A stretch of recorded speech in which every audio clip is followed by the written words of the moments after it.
Hello students, last class में हमने chapter 6 lines and angle exercise 6.2 के कॉन्सेप्चुअल एंड इंट्रोडक्शन क्लास में transversal line, alternate interior angle, alternate exterior angle, corresponding angles और interior angle of the same side of the transversal line, इन सब बातों के बारे में पढ़ा था और कुछ इंपॉर्टेंट थ्योरम्स को भी किया था। साथ ही हमने एनसीईआरटी के क्वेश्चंस को भी सॉल्व किया था। अब आज की क्लास में हम इस पर बेस्ड एक्सरसाइज 6.2 को सॉल्व करेंगे। तो चलो स्टार्ट करते हैं। Exercise 6.2 question number 1। Question number 1 कह रहा है in figure 6.28 find the value of x and y then show that AB is parallel to CD। Question number 1। तो सबसे पहले हम फिगर ड्रॉ कर लेते हैं। फिगर ड्रॉ करेंगे और फिगर में आपको एक लाइन AB गिवन है और एक लाइन CD गिवन है। ये पैरेलल नहीं है, प्रूफ करना है कि ये पैरेलल है। ठीक है, तो ये लाइन है AB और ये है आपकी लाइन CD। ठीक है, और कह रहा है कि फिगर में आपको x और y फाइंड करना है और AB पैरेलल टू CD करना है।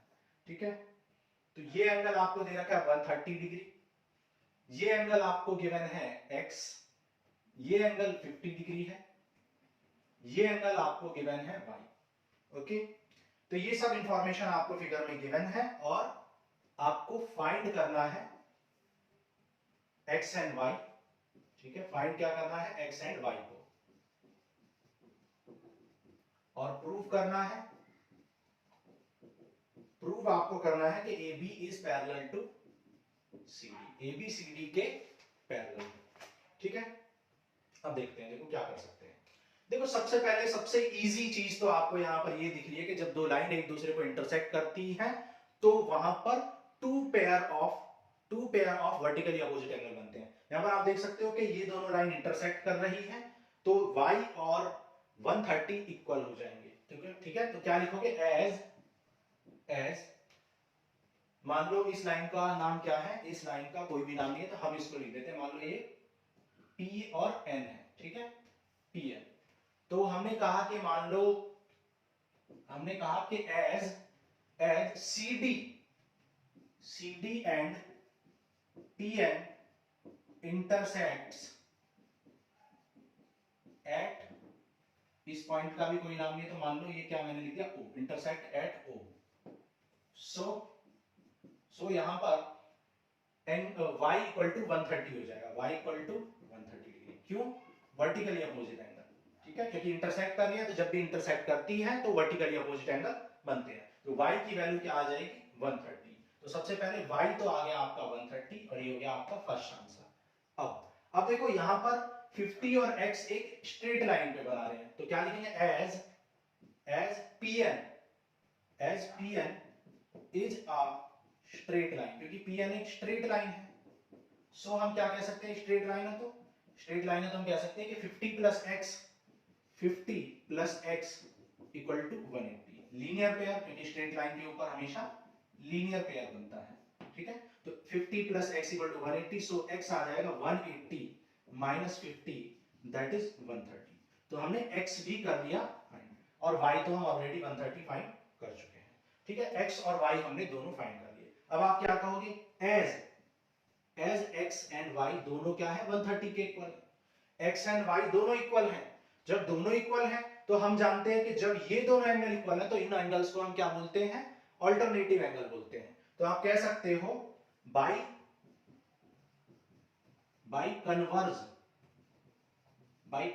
Of alternate angles. भाई ये अल्टरनेट एंगल्स हैं, x और y अल्टरनेट एंगल है और जब अल्टरनेट एंगल इक्वल होते हैं तो लाइंस पैरेलल होती हैं। So by converse of alternate angle हम कह सकते हैं AB is parallel to CD, AB is parallel to CD, और यही हमें प्रूफ करना था। ठीक है, बहुत इजी क्वेश्चन है ये, सिंपल। x और 50 स्ट्रेट लाइन बना रहे हैं तो ये 50 है तो ये 130 होगा, तभी तो 180 बनाएंगे। सिमिलरली 130 और y क्या होंगे, इक्वल होंगे, क्योंकि वर्टिकली अपोजिट एंगल है तो ये भी 130 हो गया। और जब ये एंगल भी 130 है और ये एंगल भी 130, दोनों एंगल 130 है तो दोनों अल्टरनेट एंगल है। और जब अल्टरनेट एंगल इक्वल होते हैं तो लाइंस पैरेलल होती हैं, या इसका कन्वर्स, जब लाइंस पैरेलल होती हैं तो अल्टरनेट इंटीरियर एंगल इक्वल होते हैं। तो यहां पर हमने क्या लगा दिया, कन्वर्ज ऑफ अल्टरनेट एंगल। तो यहां पे हम कह सकते हैं कि अल्टरनेट एंगल इक्वल है तो लाइंस पैरेलल होंगी। क्वेश्चन 1 हो गया। क्वेश्चन 2 करते हैं, नोट करो। देखो क्वेश्चन नंबर 2 करते हैं। क्वेश्चन नंबर 2 में कह रहा है in figure this if AB is parallel to CD, AB CD के पैरेलल है। ठीक है, तो आपको गिवन है कि AB is parallel to CD and CD is parallel to EF और CD EF के पैरेलल है। ठीक है, तो AB is parallel to CD यानी ये AB पैरेलल है CD के और CD EF के पैरेलल है। CD is parallel to EF। ठीक है, CD is parallel to EF, AB is parallel to CD and CD is parallel to EF। ये आपको गिवन है। तो जो इंफॉर्मेशन गिवन है उसको भी नोट कर लेते हैं। गिवन है AB is parallel to CD and CD is parallel to AB, CD is parallel to EF, sorry. ठीक है, ये आपको गिवन है। और आपको क्या गिवन है, Y is to Z is 3:7। ठीक है, क्या गिवन है, Y is to Z is equal to 3:7, ये आपको गिवन है। फाइंड x, फाइंड क्या करना है, x आपको फाइंड करना है। ठीक है, तो देखते हैं क्या कर सकते हैं। देखो अब एक बात, अच्छा एक चीज और आपको गिवन है, यहाँ पर ट्रांसवर्सल लाइन भी ड्रॉ की हुई है। ट्रांसवर्सल लाइन ड्रॉ कर रखी है, ये है आपका x और ये है y और ये है z। ठीक है, ओके। अब देखो हमने अभी थ्योरम की थी प्रीवियस लेक्चर में कि lines which are parallel to the same line are always parallel to each other। मतलब अगर दो लाइन सेम ही लाइन के पैरेलल है, यहां पर AB BCD के पैरेलल है और EF BCD के पैरेलल है, तो AB और EF भी पैरेलल हो जाएंगे। भाई AB BCD के पैरेलल है और EF BCD के पैरेलल है, तो AB और EF भी क्या हो जाएंगे, पैरेलल हो जाएंगे। तो क्या बोलेंगे, since AB is parallel to CD and CD is parallel to EF, so आप कह सकते हो so AB is parallel to CD and is parallel to EF, या सिंपली कह सकते हो AB is parallel to EF। क्यों, as lines which are parallel to same line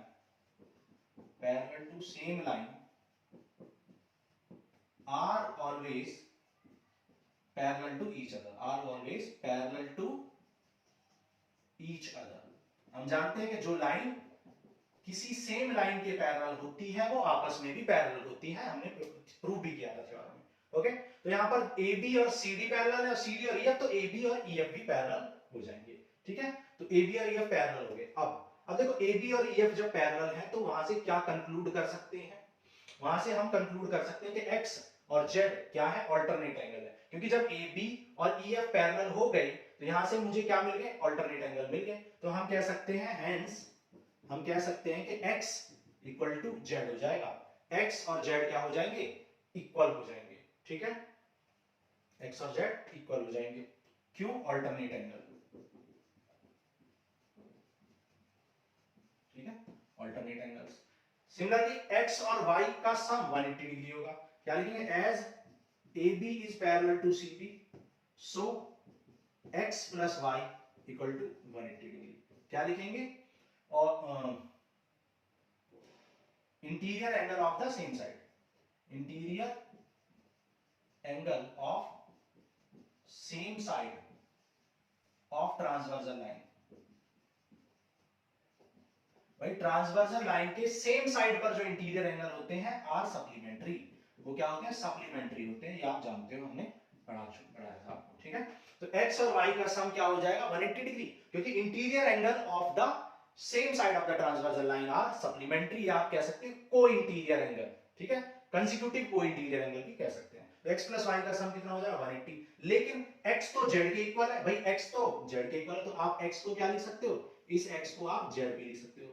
so z plus y कितना हो गया, 180 डिग्री। अच्छा, y और z का रेशियो 3:7 था, तो यहां से आप क्या लिख सकते हो, यहां पे आप लिख सकते हो as y is to z equal to 3:7। So y की वैल्यू आप क्या लिख लो, मान लो 3p एंड z की वैल्यू 7p। जब भी दो चीजें रेशियो में गिवन होती है तो आप जानते हो कि उन्हें 3x और 7x से ऐड कर लेते हैं, 3p या 7p। 3x क्यों नहीं करेंगे, क्या है, x कुछ और एंगल है, इसलिए हमने इसको p ऐड कर दिया। ठीक है, तो z प्लस y का सम कितना है, 180 है। भाई z प्लस y का सम 180 है, और z तो मैंने अभी निकाला है 7p और y निकाला है 3p। तो tan p इक्वल टू क्या आ जाएगा 180, p आ जाएगा 0 से 0 कैंसिल तो 18, तो p की वैल्यू क्या आ गई 18 आ गई। जब p आ गया 18 तो y कितना आ जाएगा, तो y हो जाएगा 3p दैट इज 54 सॉरी, और z आ जाएगा 7p, 7 इंटू 18, ठीक है 18 7 जा 126,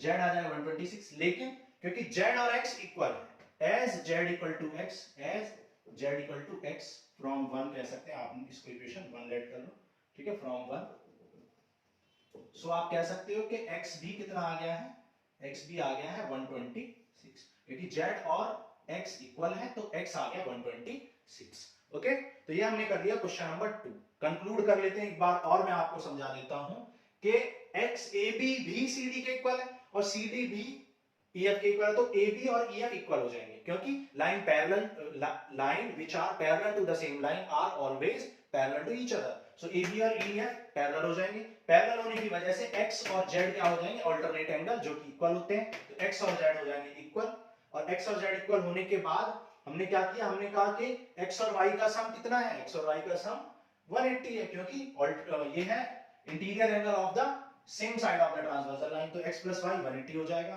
x की वैल्यू z के इक्वल है तो x को मैंने z लिख दिया, सो z प्लस y 180, और z की वैल्यू कितनी है 7p और y की 3p, दोनों का सम 10p, 10p की वैल्यू 180 तो p की वैल्यू 18, तो 18 3 जा 54, 18 7 जा 126, ठीक है। हालांकि हमें y नहीं निकालना था लेकिन हमने निकाल दिया, और x कितना हो जाएगा 126, क्योंकि z और x ऑलरेडी हम इक्वल प्रूव कर चुके हैं। तो ये हमने कर लिया क्वेश्चन 2। नोट करो, फिर क्वेश्चन 3 करते हैं।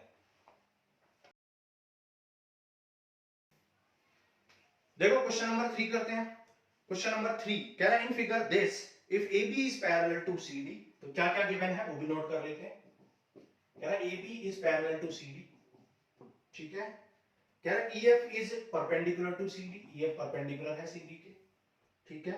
और GED कितना है, GED 126 है, ठीक है। ये सारी इंफॉर्मेशन आपको गिवन है। आपको फाइंड क्या करना है, फाइंड करना है AGE, ठीक है, एंगल AGE और GEF, GEF and FGE, angle FGE, ये तीनों एंगल आपको फाइंड करने हैं, ठीक है। तो देखो फिगर ड्रॉ कर लेते हैं। ये आपको फिगर गिवन है, AB इज पैरेलल टू क्या गिवन है CD, AB और CD पैरेलल है, FE परपेंडिकुलर है, ठीक है। EF या FE क्या है, परपेंडिकुलर है, ठीक है, ये परपेंडिकुलर है। FE या EF परपेंडिकुलर है CD पर। GED 126 गिवन है, GED, ठीक है, ये वाला एंगल, ये है GED, मतलब ये पूरा एंगल आपको 126 गिवन है, ओके, ठीक है। ये इंफॉर्मेशन आपको गिवन है। अब देखो स्टार्ट करते हैं सॉल्व करना। यहां पर ये एंगल मुझे 126 गिवन है, ओके, और आप जानते हो कि ये दोनों लाइन पैरेलल है। जब दो लाइन पैरेलल है तो उनके इंटीरियर एंगल्स क्या होंगे, उनके इंटीरियर एंगल्स इक्वल होंगे, ठीक है। तो क्या लिखेंगे, एज AB, ठीक है, ये AB है, AB is parallel to CD, as AB is parallel to CD, क्योंकि AB और CD पैरेलल है, तो हम कह सकते हैं कि GFE, एंगल GFE इक्वल होगा, GFE इक्वल होगा FED के, FED के, और दोनों ही 90 डिग्री के इक्वल हो जाएंगे क्योंकि अल्टरनेट इंटीरियर एंगल है, ठीक है। आप देख सकते हो कि इस तरह से कंडीशन बन रही है, तो ये एक Z वाली कंडीशन ही है, यहां पर ये एंगल इस एंगल के इक्वल हो जाएगा, ठीक है। Angle this will be equal to this, और दो ये 90 है तो ये भी क्या हो जाएगा 90, समझ आ रहा है, ओके। अब देखो GED, भाई एंगल GED इक्वल होगा GED, ये पूरा एंगल इक्वल होगा GEF, angle GEF plus FED के, और FED तो 90 गिवन है और GED 126 गिवन है, तो GED 126 गिवन है, ठीक है, और GEF यहां से फाइंड कर लोगे आप, और FED 90 पुट कर दो, तो 90 इधर जाएगा तो सब्ट्रैक्ट हो जाएगा, तो यहाँ से GEF क्या आ जाएगा 126 माइनस 90 विच इज 36। तो यहाँ से हमें GEF मिल गया। क्या GEF फाइंड करना था? यस, GEF हमें फाइंड भी करना था, तो GEF मुझे मिल गया। अब देखो FED यानी ये GFE मैं 90 प्रूव कर चुका हूं यहां पर, और GEF मैंने यहां पर निकाल लिया। तो अगर मैं इस ट्रायंगल को कंसीडर करूं तो इस ट्रायंगल में इन तीनों एंगल्स का सम कितना होगा 180 डिग्री होगा। आप ये भी लगा सकते हो एंगल सम प्रॉपर्टी। हालांकि एंगल सम प्रॉपर्टी आप नेक्स्ट एक्सरसाइज में पढ़ोगे, लेकिन आप लगा भी सकते हो। और अगर आप नहीं लगाना चाहते तो और भी बहुत सारे तरीके हैं, जैसे ये 126 है और ये लीनियर पेयर है, तो ये 126 है तो ये बचा हुआ कितना हो जाएगा, ये हो जाएगा 54, ये 54 है तो ये भी 54 हो जाएगा। ऐसे भी आप कर सकते हो, अगर एंगल सम प्रॉपर्टी नहीं लगानी तो ऐसे भी कर सकते हो। तो देखो ऐसे ही कर लेते हैं विदाउट एंगल सम प्रॉपर्टी। तो क्या लिखेंगे, एज CD या CED इज स्ट्रेट लाइन, क्योंकि CD क्या है, एक स्ट्रेट लाइन है, स्ट्रेट लाइन है, सो हम कह सकते हैं कि एंगल CEG, ठीक है, एंगल CEG प्लस मतलब ये वाला एंगल प्लस GED दोनों का सम 180 डिग्री होगा लीनियर पेयर की वजह से, है ना। स्ट्रेट लाइन पर हमेशा एक लीनियर पेयर बनता है, तो ये लीनियर पेयर होगा। तो ये 126 है तो ये कितना हो जाएगा 54 हो जाएगा, है ना। GED को 126 लिख लो, तो यहां से CEG मिल जाएगा मुझे 180 माइनस 126, ठीक है। CEG, तो CEG मुझे मिल गया यहां से एंगल CEG या GEC कुछ भी लिख लो, क्या आ जाएगा 54 डिग्री, ठीक है। ये मुझे मिल गया 54 डिग्री, ठीक है। तो यहां तक हमने क्या निकाल लिया, CEG निकाल लिया 54, ये वाला एंगल मैंने निकाल लिया।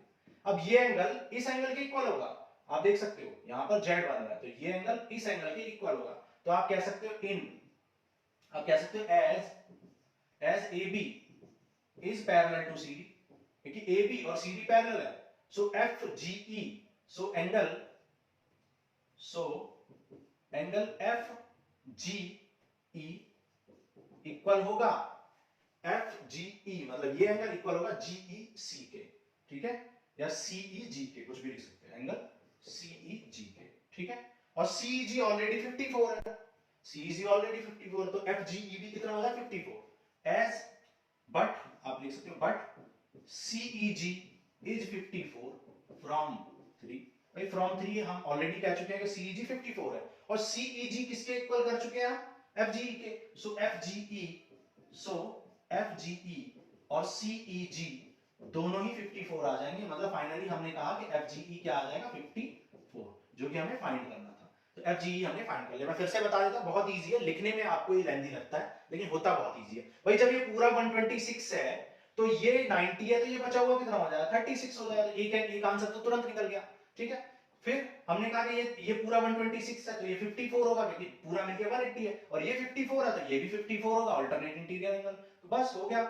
बिना पेन का होता है ये क्वेश्चन, इन क्वेश्चंस को बिना पेन के कर सकते हैं, लेकिन मेंशन करना होता है क्योंकि आपको शो करना होता है, प्रेजेंट करना होता है, इसलिए यहाँ पर थोड़ा लेंथी लगता है वो देखने में। तो FGE निकाल लिया। अब क्या बच गया, AGE निकालना बच गया, ये भी निकल गया, ये भी निकल गया। AGE देख लेते हैं, AGE कहां है, AGE। अब सिंपल है, जब एक बार FGE मिल गया, ये एंगल मिल गया, तो ये भी मिल जाएगा। क्यों, क्योंकि दोनों क्या है, लीनियर पेयर है। तो ये अगर कितना है, ये अगर 54 है तो ये 126 हो जाएगा, ऐसे कर सकते हो। या आप ऐसे भी कर सकते हो कि ये 126 है तो ये भी डायरेक्टली 126 हो जाएगा, है ना, ये क्योंकि अल्टरनेट एंगल है, तो ऐसे भी कर सकते हो।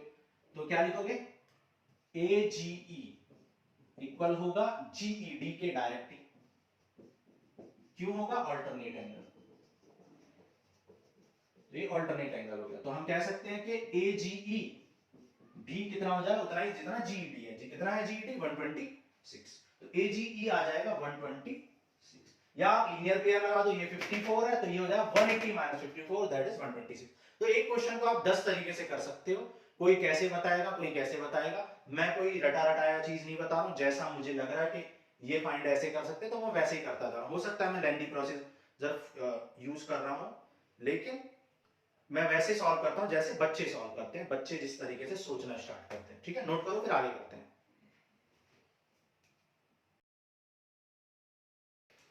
देखो क्वेश्चन नंबर 4 करते हैं। कह रहा है in figure 6.31 if PQ is parallel to ST, PQ और ST पैरेलल है। ठीक है, फिगर में PQ और ST आपको पैरेलल गिवन है। इस तरीके से कोई एक फिगर गिवन है आपको। ये है आपका P, ये है Q, ये है R, ये 110 है, ये 130 है, S और ये है T। कह रहा PQ पैरेलल है, यानी ये पैरेलल है ST के। ठीक है, तो क्या गिवन है question number 4, PQ is parallel to ST, ये आपको गिवन है। PQR, एंगल PQR 110 गिवन है, ये वाला एंगल, और RST 130 गिवन है। तो ये सारी इंफॉर्मेशन आपको गिवन है। ओके, फाइंड क्या करना है आपको? फाइंड करना है QRS आपको फाइंड करना है, एंगल QRS फाइंड करना है। तो देखो करना स्टार्ट करते हैं। देखो यहां पर हमें क्या करना पड़ेगा, एक पैरेलल लाइन ड्रॉ करनी पड़ेगी, या फिर आप ऐसा करो कि इसको आप एक्सटेंड कर दो। इसको आपने क्या किया, एक्सटेंड कर दिया इस तरीके से। ठीक है, पैरेलल लाइन की भी जरूरत नहीं, आपने क्या किया, इसको एक्सटेंड कर दिया। ठीक है, तो एक्सटेंड PQ टिल मान लो N। ठीक है, तो एक्सटेंड PQ टिल N तक आपने एक्सटेंड कर दिया PQ को। ठीक है, अब देखो आपने इसको एक्सटेंड कर दिया। अब क्या कर सकते हैं, अब आपको फाइंड क्या करना है, QRS, मतलब ये वाला एंगल आपको फाइंड करना है, ये वाला एंगल। ठीक है, अब देखो ये वाला एंगल तब फाइंड कर पाओगे जब ये भी पता चल जाए, ये भी पता चल जाए। तो बहुत इजी है। कैसे भाई, ये एक स्ट्रेट लाइन है और ये स्ट्रेट लाइन है, ये 110 है, तो ये 70 हो जाएगा लीनियर पेयर से। देखो कैसे, as PN is straight line, क्योंकि PN क्या है, एक स्ट्रेट लाइन है। PN एक स्ट्रेट लाइन है, सो आप कह सकते हो एंगल PQR प्लस PQR और QRS। ठीक है, QRS प्लस सॉरी PQR मतलब ये वाला एंगल और QRS मतलब ये वाला, QRS नहीं RQN। ठीक है, RQN दोनों 180 डिग्री बनाएंगे, ये एंगल और ये एंगल 180 बनाएंगे, क्योंकि ये लीनियर पेयर बना रहे हैं। तो ये क्या हो जाए, लीनियर पेयर। ठीक है, तो ये 110 है, PQR कितना है, 110 है, RQN कितना है, फाइंड करना है। तो RQN फाइंड करोगे तो क्या आ जाएगा, 180 माइनस 110 विच इज 70। तो RQN मैंने निकाल लिया 70। ठीक है, RQN 70 आ गया, RQN 70 आ गया। ठीक है, यानी ये एंगल आ गया 70। ये एंगल 70 है, ये एंगल अभी पता नहीं, ये एंगल अभी मुझे फाइंड करना है। तो मुझे QRN फाइंड करना है, QRS।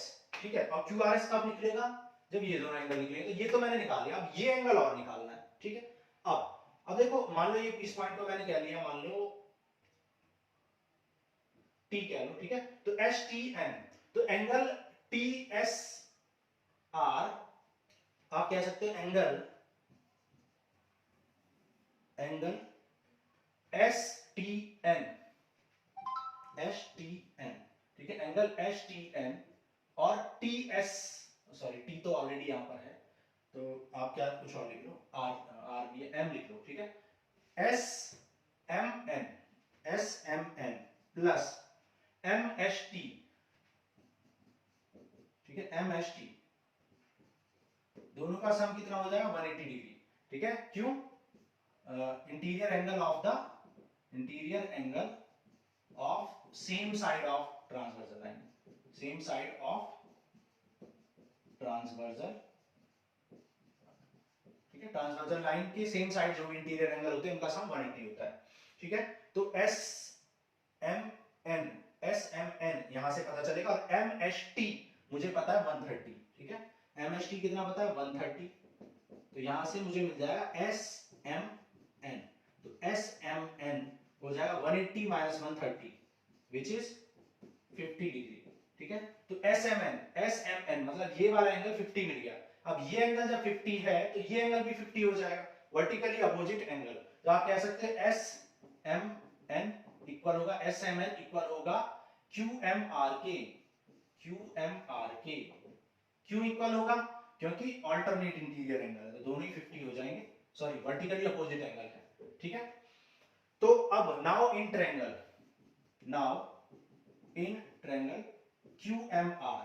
QMR ट्रायंगल में हम कह सकते हैं angle MQR plus angle QRM plus angle RMQ, तीनों का सम 180 डिग्री हो जाएगा, ठीक है। This plus this will be equal to 180। और RQM हम ऑलरेडी फाइंड कर चुके हैं, RQM या N भी कह सकते हो आप। तो RQN हमने 70 फाइंड किया, ठीक है। RMQ कहां पर है? RMQ हमने अभी फाइंड किया है यहां पर। RMQ या QMR लिख लो, एक ही बात है। QMR 50 फाइंड कर लिया। तो यहां से MQR मुझे, और MQR भी हम ऑलरेडी फाइंड कर चुके हैं, कुछ गड़बड़ कर रहे हैं हम। QRM कितना है?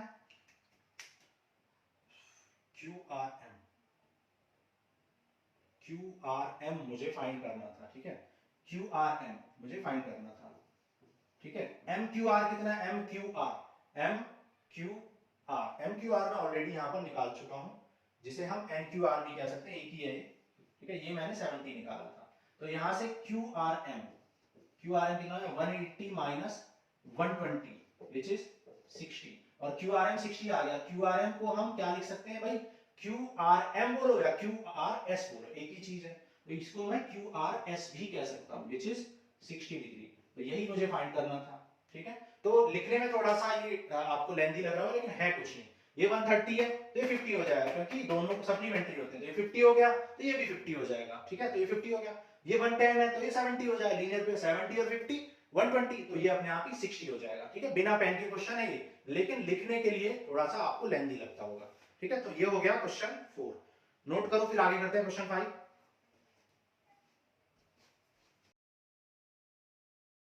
क्वेश्चन नंबर 5 करते हैं। कह रहा है in figure 6.32 AB is parallel to CD।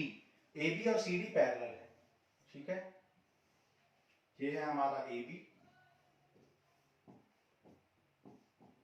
और ये है CD, ठीक है। AB is parallel to CD। कह रहा है angle APQ is 50 degree. APQ, ठीक है। यहां पर एक ट्रायंगल है PQR। APQ कितना है? 50 है। ये कितना है? X है।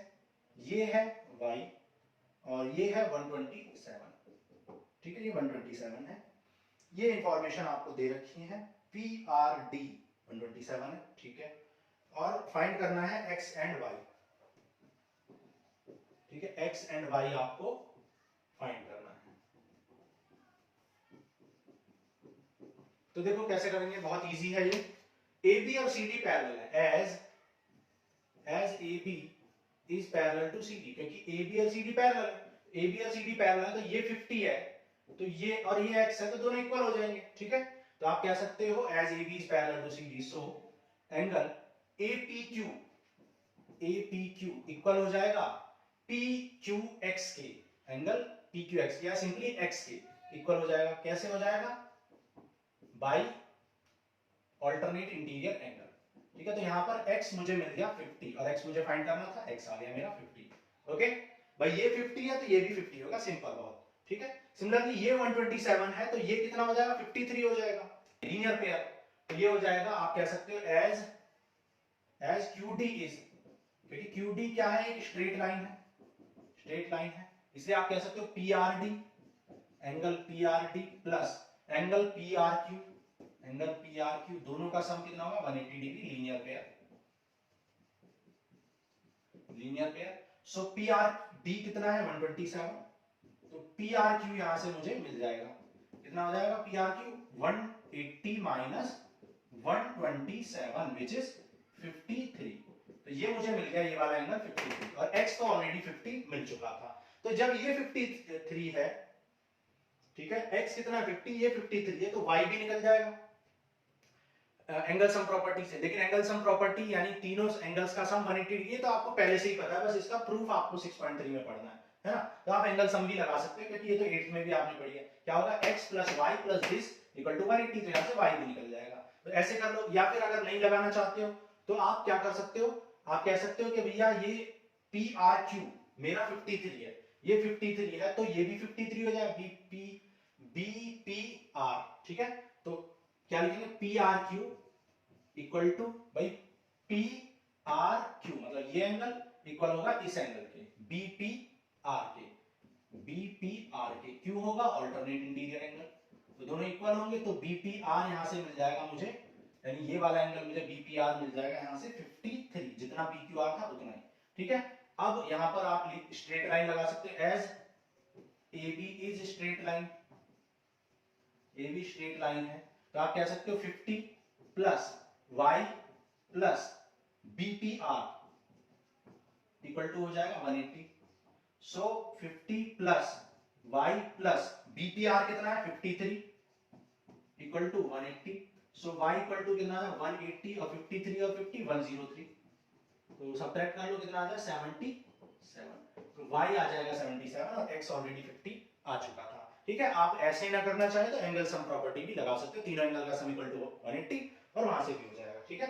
y plus x equal to this, तो यहां से y निकल जाएगा आपका, x पता ही है 50 और ये हमने 53 निकाल लिया था। एक्सटीरियर एंगल प्रॉपर्टी भी लगा सकते हो, लेकिन वो 6.3 में हम पढ़ेंगे, तो 6.3 में ही उनको अप्लाई करेंगे। लेकिन जब एग्जाम में क्वेश्चन आता है तो वहां पर ये तो मेंशन होता नहीं है कि कौन सी एक्सरसाइज का, तो आप कुछ भी लगा सकते हो। तो एक्सटीरियर एंगल से भी हो जाएगा कि बाहर वाला एंगल हमेशा बाकी बचे हुए जो अपोजिट एंगल उनके सम के इक्वल, तो 127 x प्लस y के इक्वल होगा, x ऑलरेडी 50 है तो y आपका कितना आ जाएगा 127 माइनस 50 विच इज 77, तो वैसे भी कर सकते हो, उससे और इजी हो जाएंगे। तो एक्सटीरियर एंगल और एंगल सम प्रॉपर्टी पढ़ने के बाद क्वेश्चन और ज्यादा इजी हो जाएंगे, इन्हीं क्वेश्चंस को आप इजीली कर पाओगे। ओके, तो ये हमने कर लिया क्वेश्चन 5, नोट करो कि क्वेश्चन 6 करते हैं। देखो क्वेश्चन नंबर 6 करते हैं, कह रहा in figure 6.33 PQ and RS are two mirrors, ठीक है। फिगर में PQ और RS क्या है, दो मिरर्स हैं, तो ये है आपका PQ और ये है आपका RS, PQ एंड RS दो मिरर्स, ठीक है। Mirrors placed parallel to each other, जो कि एक दूसरे के पैरेलल हैं, ऐसा भी क्वेश्चन ने दे रखा है। ये मिरर है और ये एक दूसरे के क्या है, पैरेलल है, ठीक है।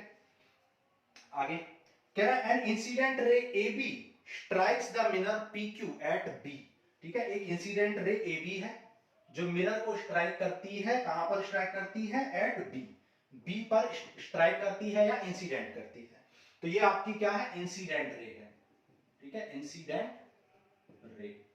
ओके, आगे कह रहा है इंसिडेंट रे द रिफ्लेक्ट रे moves along the path BC, जो रे रिफ्लेक्ट होती है, रिफ्लेक्ट होती है जो रे वो BC के पाथ पर मूव करती है, ठीक है। And strike the mirror RS, और RS मिरर को, नीचे वाले मिरर को स्ट्राइक करती है एट C पर स्ट्राइक करती है, एंड अगेन रिफ्लेक्ट बैक, और फिर रिफ्लेक्ट बैक हो जाती है अलोंग CD पर रिफ्लेक्ट बैक हो जाती है, ये C है तो यहां पर D हो जाएगा, CD पर रिफ्लेक्ट बैक हो जाती है।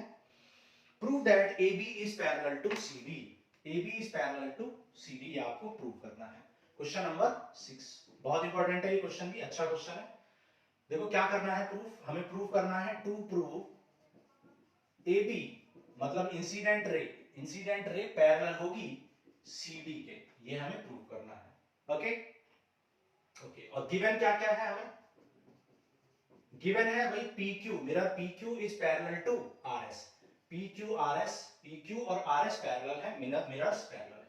ओके ओके, अब देखो, अब यहां पर देखो कंस्ट्रक्शन करना पड़ेगा, हमें कुछ कंस्ट्रक्ट करना पड़ेगा, ठीक है। ड्रॉ मान लो एक B है तो यहां पर हम BM draw BM is perpendicular to, मान लो हमने BM परपेंडिकुलर टू क्या ड्रॉ कर लिया, PQ पर एक परपेंडिकुलर, एंड यहां पर मान लो ये मैंने ड्रॉ कर लिया CL, and CL is perpendicular to RS, ठीक है। तो CL मैंने एक परपेंडिकुलर ड्रॉ कर लिया, ये मेरा CL है जो कि मैंने परपेंडिकुलर ड्रॉ कर लिया, और BM है, BM परपेंडिकुलर है PQ पर और CL परपेंडिकुलर है RS पर, ये हमने ड्रॉ किया। इसको ड्रॉ करने से क्या फायदा होगा, देखो इसको ड्रॉ करने से हमें एक चीज पता चल जाएगी, और वो क्या है अभी बताते हैं। मान लो देखो ये एंगल 1 है, ये एंगल 2 है, ठीक है 1 2, ये 3 है और ये 4 है। ओके ओके, अब देखो ये एंगल 1 है, ये एंगल 2 है। अब देखो एंगल 1 और एंगल 2 इक्वल हो जाएंगे, एंगल 1 इक्वल हो जाएगा एंगल 2 के। क्यों बताओ क्यों होगा? क्योंकि आप जानते हो कि एंगल 1 कब बन रहा है, जब इंसिडेंट कर रही है रे, और एंगल 2 कब हो रहा है, जब रिफ्लेक्ट कर रही है। तो आप जानते हो फिजिक्स में आपने पढ़ा होगा, साइंस में, incident angle is always equal to reflected angle. ठीक है, इंसिडेंट एंगल रिफ्लेक्ट एंगल के इक्वल होता है। ठीक है, तो 1 और 2 क्या हो जाएंगे, इक्वल हो जाएंगे। ठीक है, सिमिलरली 3 एंड 4, ठीक है सिमिलरली 3 एंड 4 दोनों के लिए सेम ही रीजन है, 3 एंड 4 भी इक्वल होंगे क्योंकि ये इंसिडेंट रे है, अब ये इंसिडेंट रे है यहाँ पर, और ये रिफ्लेक्टेड रे है, तो एंगल 3 और एंगल 4 भी क्या हो जाएंगे, इक्वल हो जाएंगे। ओके, यहां तक क्लियर है? अब एक बात आपको पता है कि as AB is parallel to CB, as PQ, क्योंकि PQ इज पैरेलल, भाई आप जानते हो PQ और CD पैरेलल है, PQ और RS पैरेलल है भाई। तो अब यहां पर देखो एंगल 2 और एंगल 3 इक्वल हो जाएंगे, angle 2 will be equal to angle 3। भाई एंगल 2 और एंगल 3 इक्वल होंगे, क्यों होंगे एंगल 2 और एंगल 3? क्योंकि BM और LC दोनों परपेंडिकुलर है, as BM is parallel to LC। ठीक है, क्योंकि देखो ये लाइन भी परपेंडिकुलर है, ये लाइन भी परपेंडिकुलर है, तो दोनों पैरेलल होंगी, तो BM और LC परपेंडिकुलर होंगी, तो एंगल 2 और एंगल 3 इक्वल हो गए। तो मान लो ये हमारी इक्वेशन 1 थी, ये इक्वेशन 2 थी और ये इक्वेशन 3 थी। तो फ्रॉम 1 2 3, फ्रॉम इक्वेशन 1 2 एंड 3 आप कह सकते हो एंगल 1 इक्वल है एंगल 2 के, इक्वल है एंगल 3 के, इक्वल है एंगल 4 के। तो 1 2 3 4 ये सारे एंगल क्या हो जाएंगे, इक्वल हो जाएंगे। ठीक है, तो आप कह सकते हो कि 1 और देखो ऑलरेडी 1 और 2 इक्वल है, तो आप एक बात कह सकते हो कि 1 और 2 इक्वल, 1 और 2 भी इक्वल है और 3 और 4 भी इक्वल है। तो आप यहां से एक बात कह सकते हो कि भाई 1 आप ऐसा कहो 2 इज इक्वल टू 3, इस वाली को कंसीडर करते हैं। देखो भाई हमें पता है 2 इज इक्वल टू 3, भाई एंगल 2 इक्वल टू एंगल 3 है इस इक्वेशन से, और एंगल 2 को मैं क्या, अगर मैं यहाँ पर दोनों साइड 2 से इंटू कर दूं तो भी इक्वल होंगे, तो 2 टाइम्स ऑफ एंगल 2 इक्वल होगा 2 टाइम्स ऑफ एंगल 3 के। भाई एंगल 2 और एंगल 3 इक्वल है तो उनके डबल भी इक्वल होंगे। ठीक है, अब ये डबल भी इक्वल होंगे तो एंगल 2 को मैं क्या लिख सकता हूँ, एंगल 2 को 2 प्लस 2 ट्वाइस ऑफ एंगल 2 को, और ट्वाइस ऑफ एंगल 3 को एंगल 3 प्लस एंगल 3 लिख सकता हूँ। ठीक है, लेकिन एंगल 2 तो किसके इक्वल है, एंगल 2 तो एंगल 1 के इक्वल है, तो इस एंगल 2 को क्या लिख सकता हूँ, एंगल 1, तो ये हो गया एंगल 2 प्लस ये हो गया एंगल 1। सिमिलरली इस एंगल 3 को मैं किसके इक्वल लिख सकता हूं, एंगल 3, तो किसके इक्वल था, एंगल 4 के, तो इसको एंगल 4 लिख सकता हूं। ठीक है, और एंगल 1 और 2 मिलके क्या बना लेंगे, ABC बना लेंगे, एंगल ABC बना लेंगे, और 3 और 4 मिलके क्या बना लेंगे, BCD बना लेंगे, एंगल BCD। ठीक है, अब एक बात आप बताओ कि ये AB है और ये CD है, और जब ये एंगल इक्वल हो गए, अल्टरनेट इंटीरियर एंगल इक्वल हो गए, तो हम कह सकते हैं ये क्या है, अल्टरनेट इंटीरियर एंगल। तो by converse of alternate interior angle, by converse of alternate interior angle आप कह सकते हो AB is parallel to CD, और यही हमें प्रूव करना था। मुझे पता है थोड़ा कम समझ में आपको आया है, लेकिन मैं फिर से आपको बताता हूं तो अच्छे से समझ में आएगा। मैं फिर से आपको बताता हूं, देखो सबसे पहले मैंने क्या कहा कि 1 और 2 इक्वल होंगे, क्योंकि इंसिडेंट रे और रिफ्लेक्टेड रे जो एंगल बनाते हैं वो इक्वल होते हैं, मतलब इंसिडेंट एंगल और रिफ्लेक्शन एंगल इक्वल होते हैं, तो ये और ये दोनों इक्वल हो गए, फर्स्ट इक्वेशन। सेकंड इक्वेशन 3 और 4 इक्वल होंगे, क्योंकि रिफ्लेक्ट वही इंसिडेंट एंगल इक्वल, तो ये दोनों इक्वल, ये दोनों इक्वल, दो इक्वेशन बन गई। फिर एंगल 2 और एंगल 3 इक्वल होंगे, एंगल 2 और एंगल 3 क्यों इक्वल होंगे, क्योंकि BM और LC दोनों परपेंडिकुलर है, तो पैरेलल है ऑब्वियसली, जब दो चीजें परपेंडिकुलर हैं तो वो पैरेलल है, किसी एक मतलब पैरेलल लाइंस के परपेंडिकुलर है, तो एंगल 2 और एंगल 3 क्या हो जाएंगे, इक्वल हो जाएंगे, एंगल 2 इक्वल टू एंगल 3, क्योंकि BM और LC क्या है, एक दूसरे के perpendicular, BM is perpendicular to LC, sorry, ठीक है, BM एंड LC क्या है, परपेंडिकुलर है, सो पैरेलल भी है। ठीक है, मतलब कंक्लूजन लिखा है BM is parallel to LC। Now अगर 2 और 3 इक्वल है, और यहां पर हम कह चुके हैं कि 3 4 के इक्वल है, और यहां पर कह चुके हैं 2 1 के इक्वल है, तो यहां 2 1 के इक्वल है और 2 3 के भी इक्वल है। ठीक है, फिर 3 4 के भी इक्वल है, तो सारे इक्वल हो गए, 1 2 3 4 सब इक्वल हो गए। तो यहां से मैं क्या लिख सकता हूं, कि भाई एंगल 2 और एंगल 3 का डबल भी इक्वल होगा। जब एंगल 2 और एंगल 3 इक्वल है तो उनका डबल भी इक्वल होगा, है ना। तो डबल इक्वल होगा। अब डबल को मैं क्या लिख सकता हूं, एंगल 2 ट्वाइस ऑफ एंगल 2 को क्या लिख सकता हूं, angle 2 plus angle 2। Twice of angle 3 को क्या लिख सकता हूं, एंगल 3 प्लस एंगल 3। अब एंगल 2 और एंगल 2 का सम यहां पर एंगल 3 और एंगल 3 के सम के इक्वल है, लेकिन एंगल 2 ऑलरेडी एंगल 1 के इक्वल है, तो 2 को मैंने क्या लिख दिया 1 और 3 को मैंने क्या लिख दिया 4। ऐसा मैं क्यों कर रहा हूं, क्योंकि मुझे 1 और 2 यानी कि ये एंगल इक्वल करने हैं 1 प्लस 2। सो 1 प्लस 2 को मैं क्या लिख सकता हूं ABC और 3 प्लस 4 को मैं BCD। तो ये एंगल ABC मतलब ये वाला एंगल, BCD मतलब ये वाला एंगल इक्वल है। अगर आप इसको सीधा करें तो ये Z बन गया और यहाँ पर ये दोनों एंगल इक्वल है। और जब ये दोनों एंगल इक्वल है तो इसका मतलब अल्टरनेटिव एंगल इक्वल है। और अल्टरनेटिव एंगल इक्वल कब होते हैं, जब लाइंस पैरेलल होती हैं, by converse of alternative angle, है ना। मतलब अल्टरनेटिव एंगल इक्वल होते हैं तो लाइन पैरेलल होती है, लाइन पैरेलल होती है तो अल्टरनेटिव एंगल इक्वल होते हैं। तो यहाँ पर क्योंकि अल्टरनेटिव एंगल इक्वल है सो लाइन क्या हो जाएंगी parallel, and this is what we have to prove, और यही हमें प्रूव करना था। सो ये हो गया हमारा question number 6 and this ends with your exercise 6.2। अब नेक्स्ट क्लास में हम करेंगे introduction and conceptual class of exercise 6.3। सो आज के लिए इतना ही, थैंक यू।